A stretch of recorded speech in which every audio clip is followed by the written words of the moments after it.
tadi. Dan kita mendapat pesan Tuhan minggu ini yaitu tentang menyadari wilayah yang Tuhan percayakan. Diambil dari kitab Kejadian.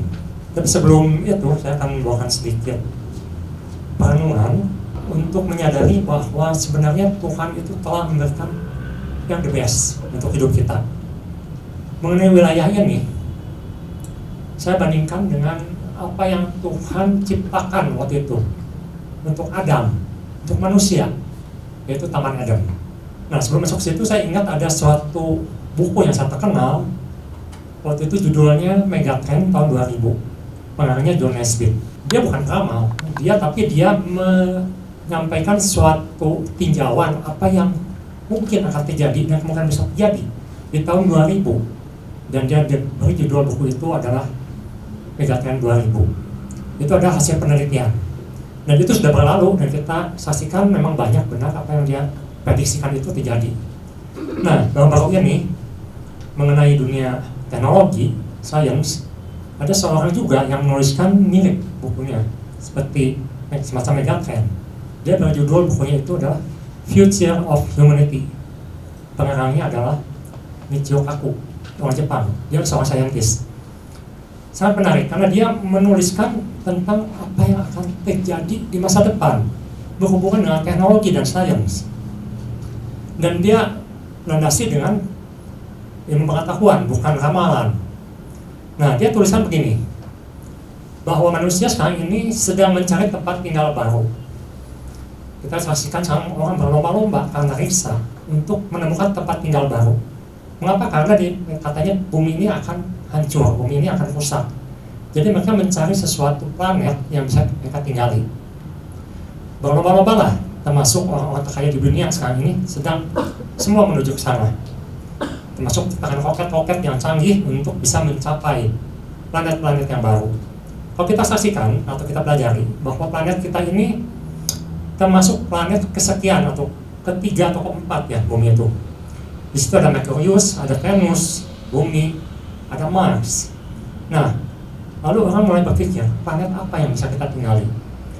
Apakah Venus? Nah, bumi ini jarak bumi ke matahari itu sekitar 150 km kurang lebih gitu ya. Kilometer juta, 150 juta kilometer jaraknya. Nah, sebelum bumi itu ada planet Venus. Diprediksikan kita tidak mungkin tinggal di Venus karena begitu mendekati planet itu aja sudah sangat panas. Saking panasnya sebelum nyampe udah mati duluan. Jadi mereka mulai berpikir kalau gitu kita bisa tinggal di Mars. Mars itu sedikit lebih jauh dari bumi, sesudah bumi. Mulai mereka mengeksplorasi. Nah, kita ketahui NASA sudah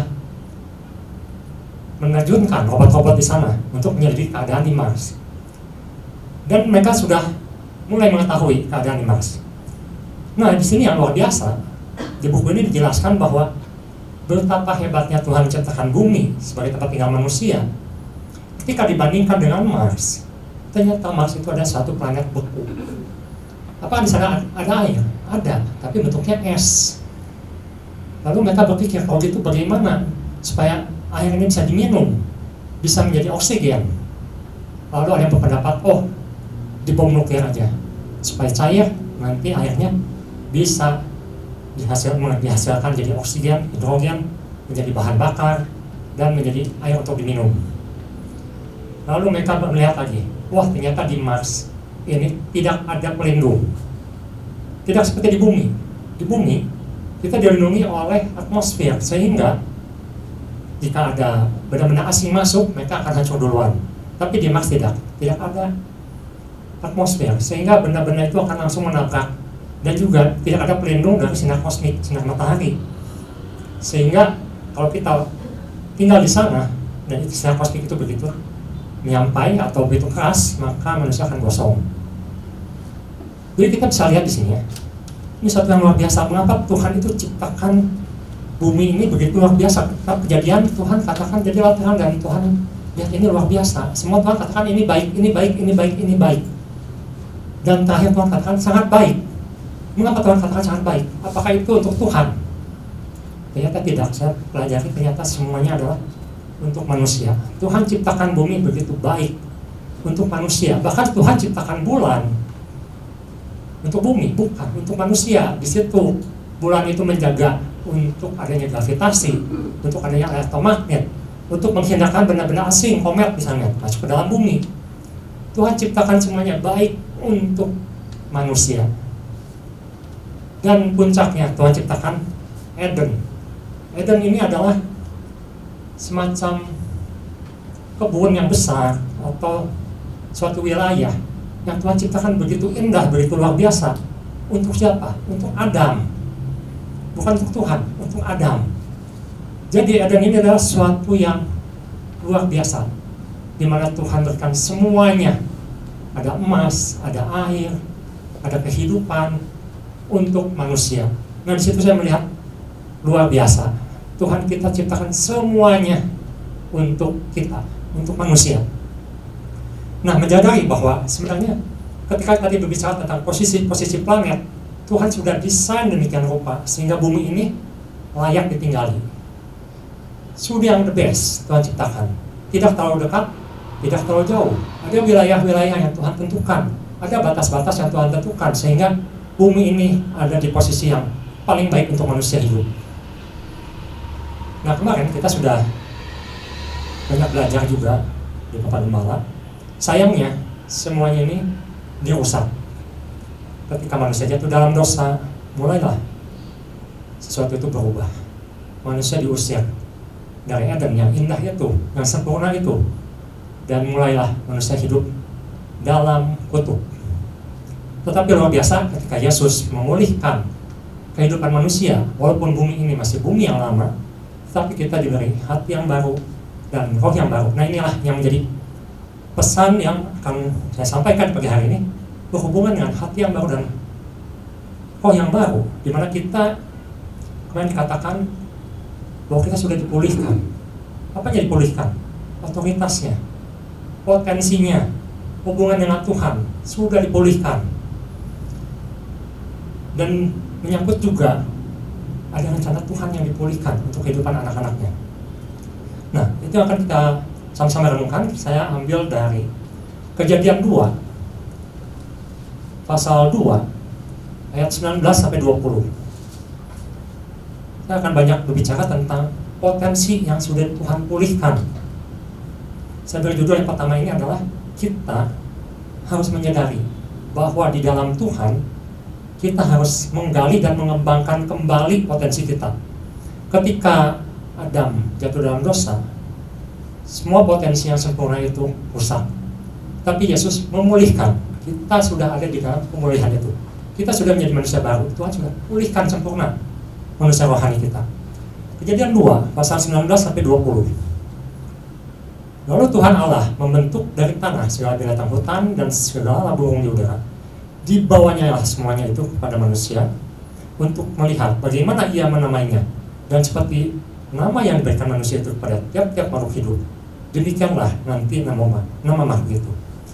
Ayat 20, manusia itu memberi nama kepada segala ternak, kepada burung-burung di udara, dan kepada segala binatang hutan. Tetapi baginya sendiri, ia tidak menyumpai penolong yang sepadan dengan dia. Luar biasa, Adam punya potensi yang luar biasa. Dia bisa memberikan semua nama kepada semua binatang, termasuk memelihara. Karena di sini katakan memelihara itu luas sekali. Bisa memelihara, bisa merawat, bisa mengelola. Jadi Adam itu diberi potensi yang luar biasa sehingga dia bisa menjaga ekosistem waktu itu. Dan yang luar biasa di sini yang kita perlu perhatikan, ada suatu interaktif dengan Tuhan. Ketika di sini katakan lalu Tuhan, ayat 19, lalu Tuhan Allah membentuk segala tanah dan segala binatang hutan dan segala burung udara, dibawanya lah. Itu artinya Tuhan sendiri yang membawa. Ada suatu interaksi antara Tuhan dan manusia dengan Adam waktu itu. Ketika Adam belum jatuh dalam dosa, Adam ada satu komunikasi yang erat dengan Tuhan, di mana dia tidak bekerja sendirian, tetapi ada Allah di situ.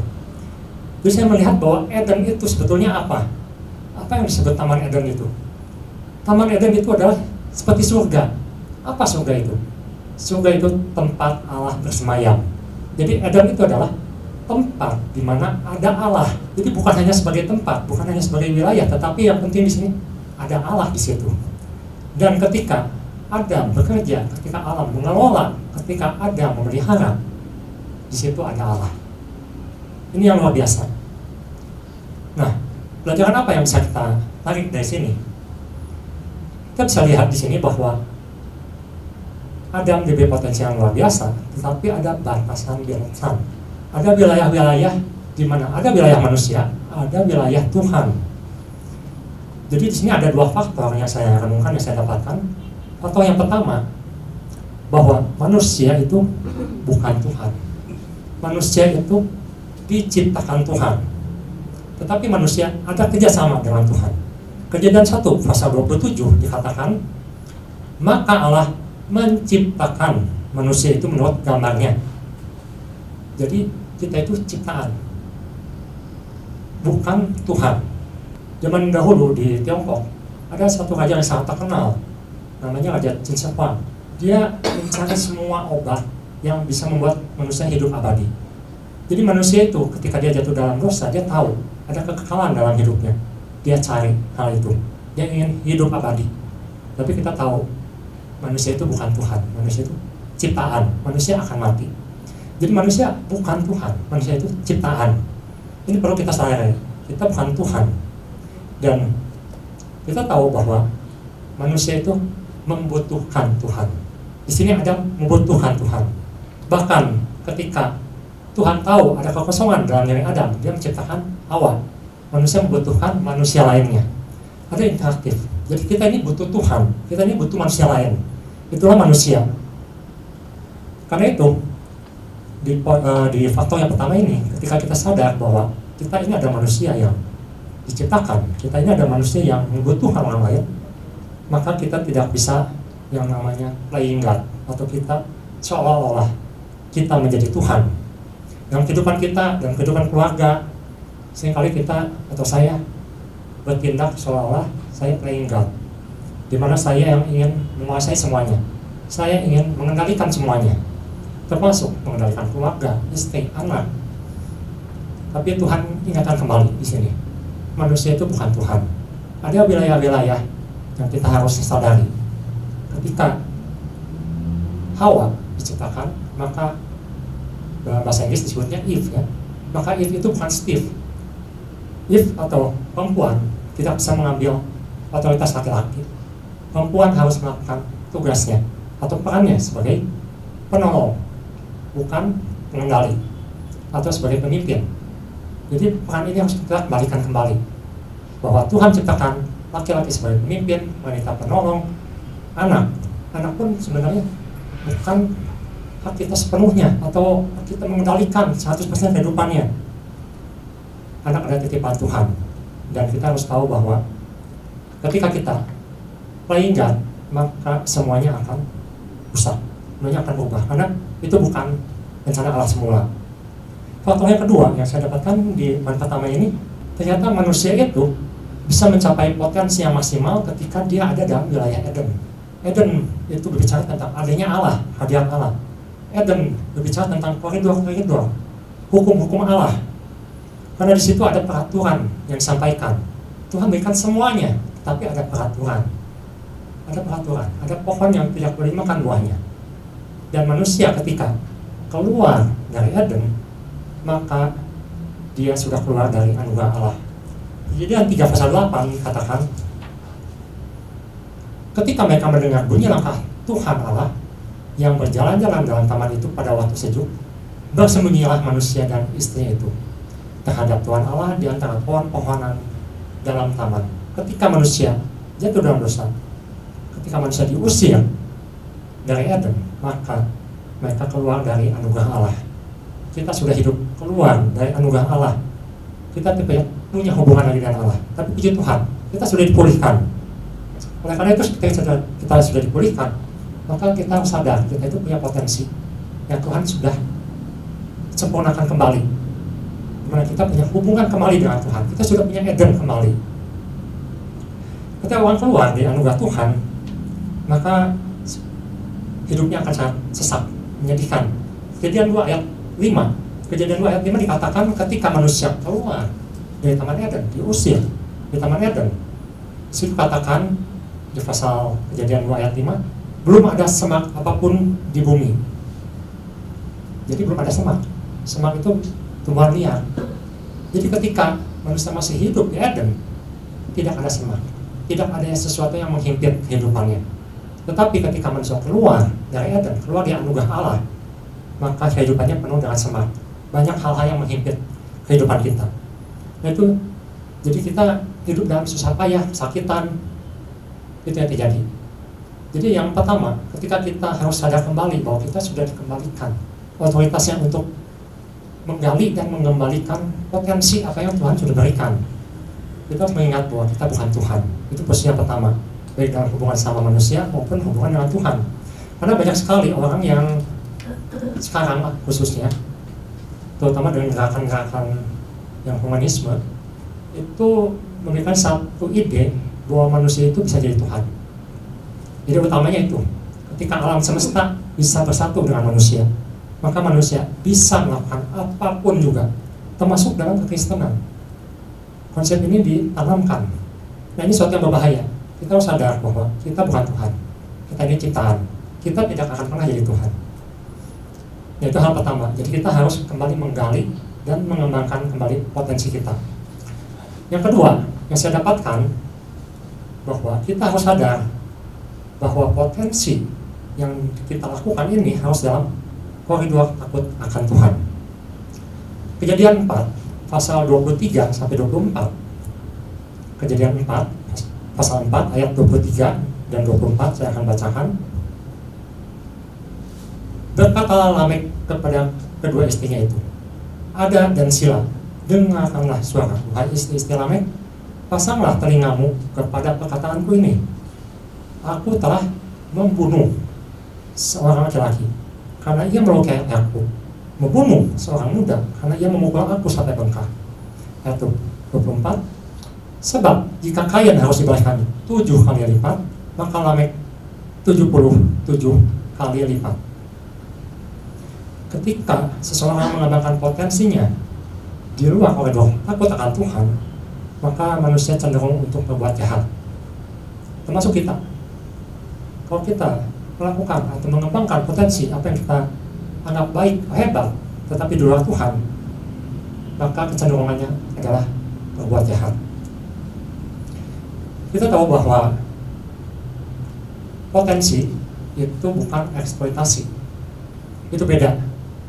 Tetapi manusia lebih suka mengeksploitasi. Kita bisa lihat di sini, semua dirusak, hutan dirusak, alam dirusak, sampai minyak pun habis. Sekarang minyak sudah habis, makanya orang beralih mulai ke listrik. Jadi ketika kita tidak sadar bahwa potensi yang Tuhan berikan itu bukan untuk dieksploitasi. Mengapa manusia mengeksploitasi? Karena mereka keluar dari koridor hukum Allah. Kita tahu bahwa di Alkitab dikatakan manusia ketika Kain mulai membunuh Habel, di sini ada pembunuhan pertama, maka dunia anak-anak ini dipecah menjadi dua. Ada anak-anak Allah, ada anak-anak dunia. Itu keturunan Kain. Apakah keturunan Kain ini manusia yang tidak punya potensi? Nah, kita mencatat luar biasa.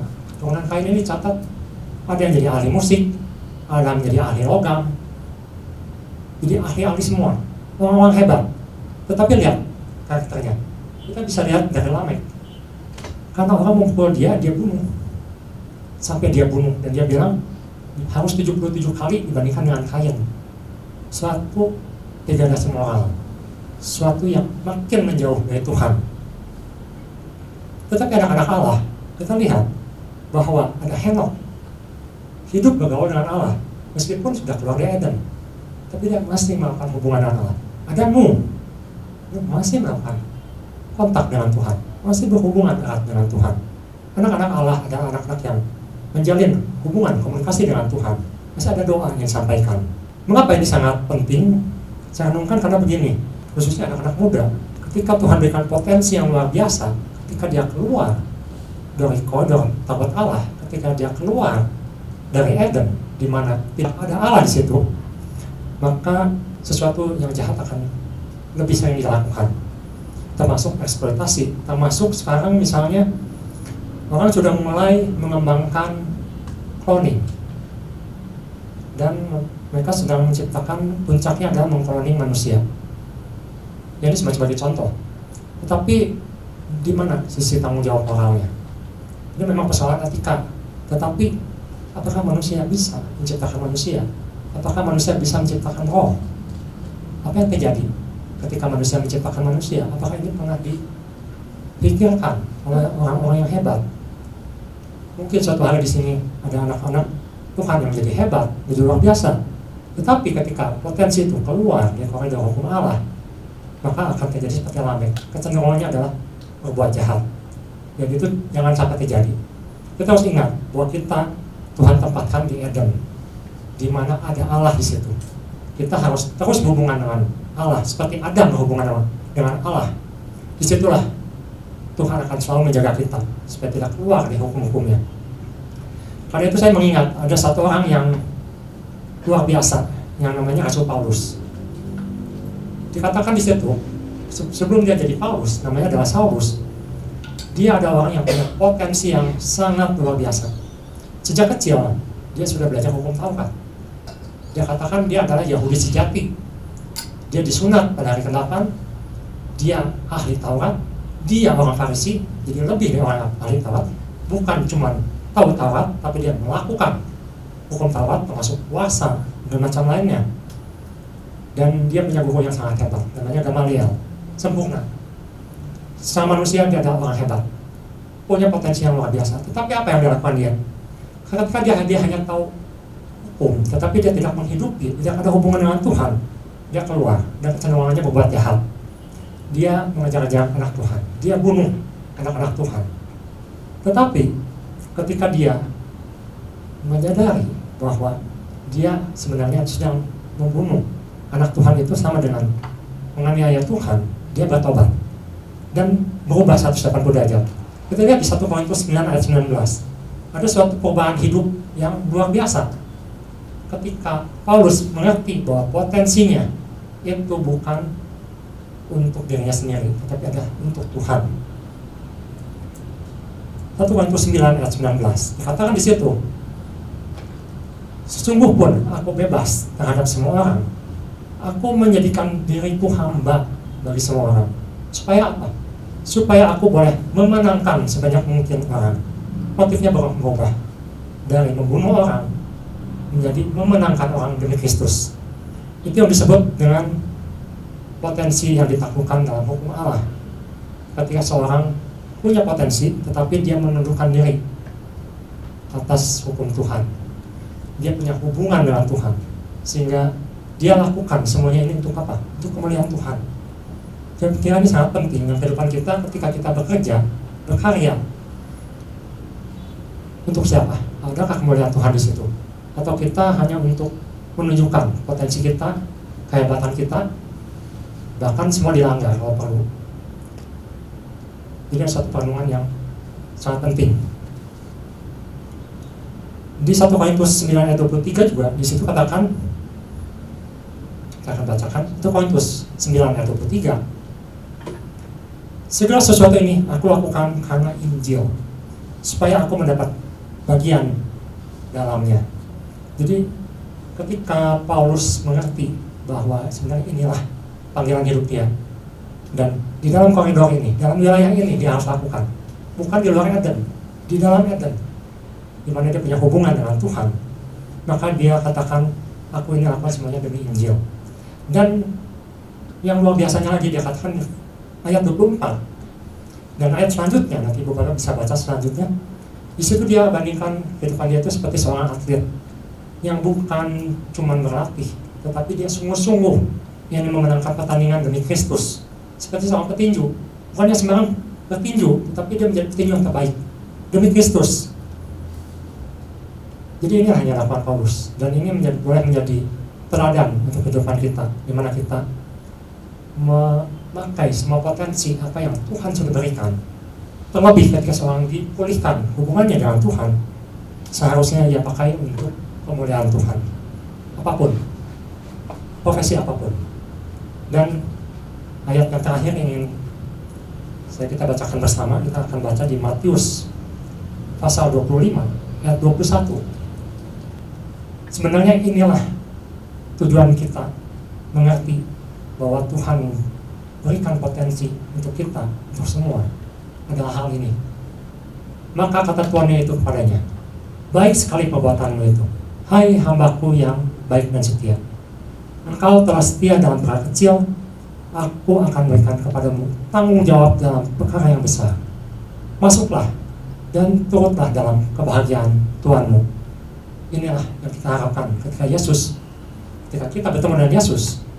Kata-kata yang ingin kita dengar, berbahagialah kau hambaku, ikutlah masuk dalam kebahagiaan Tuhanmu. Itu adalah doa kita di pagi hari ini. Jadi pagi hari ini kita belajar ada wilayah-wilayah yang Tuhan tetapkan, yang Tuhan percayakan, termasuk salah satunya adalah potensi. Dan di sini kita harus menggali dan mengembangkan secara maksimal potensi kita dalam Taman Eden, dalam hubungan dengan Tuhan. Dan yang kedua, bahwa potensi harus dilakukan dalam koridor takut Tuhan, sehingga potensi yang kita lakukan, hal yang kita lakukan, biarlah semuanya dikembalikan untuk kemuliaan Tuhan. Ya, Tuhan Yesus memberkati.